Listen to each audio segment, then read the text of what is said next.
Sitting where I was sitting, this is part of a process. Though there were isolated cases of inadequacies on the part of INEC, as well as electoral violence and malpractices in some areas, the election was adjudged peaceful, transparent, and credible. In some areas where the INEC couldn't send staff, those people, they revolted, but it wasn't so pronounced. And at the end, there was no casualty, no loss of life. We are happy that happened, but there was low turnout in the election. Everybody can see that it wasn't as insecure as people expected. And it's a good thing that federal government, it's kudos to federal government for deploying the number of security they deployed, and the security were highly professional. We know that there are subversive elements and people who did not want the election to hold. And the best option that was open to us was to take the fight to them. And that was exactly what we did. We boxed them in, and the election was held. It's officially game set a match in the 2021 Anambra State governorship race, as announced by the electoral umpire. All eyes and ears will now be on the other political parties on how they will react on the outcome of the election.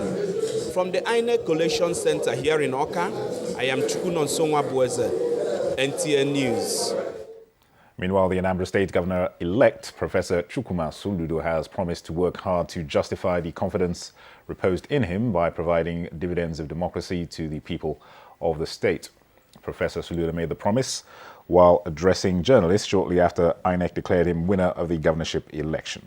He thanked the stakeholders for their support and resilience. For the ones funding support groups who, for the past 2 years, put in their sweat and personal funds to propel this project. Never mind that all of you could not vote. The limited number that voted is still representative of the wishes of the people. We are humbled by the massive support of stakeholders and Nigerians across the entire country. Your donations and goodwill are immensely treasured. In particular, I thank my wife, Queen Frances Nanya Soludo, and children, Ozonna, Ifa, Tuchinoa, Ekene, Odoba, and Zidora, for their love and sacrifices. Despite your deep reservations, you still allowed and supported me to step out in the service of our people. As I promised, I will work hard every day, never to disappoint you.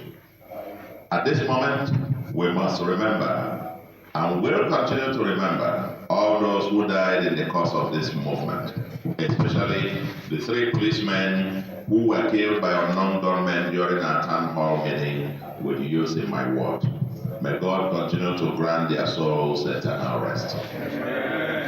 The run-up to this election, and the election itself, tested the resilience and integrity of our federal institutions. Many times there were tensions, especially as one party boasted that it must, quote, take or, quote, conquer Anambra by all means. Our institutions proved again and again that this country can achieve eminent greatness